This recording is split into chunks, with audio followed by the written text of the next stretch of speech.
নগরীর town hall মোড়ে CNG microbus লেগুনা থেকে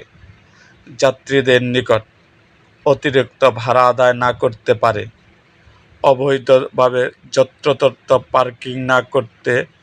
এবং যাত্রীদের কোনো প্রকার দুর্ভোগ বা হয়রানির শিকার হতে না হয়, এজন্য যাত্রীদের সাথে কথা বলছেন ময়মনসিংহ সিটি কর্পোরেশনের মাননীয় প্রশাসক এবং দক্ষিণ জেলা বিএনপির সদস্য সচিব জনাব রুকনুজ্জামান রুকন। তিনি আজ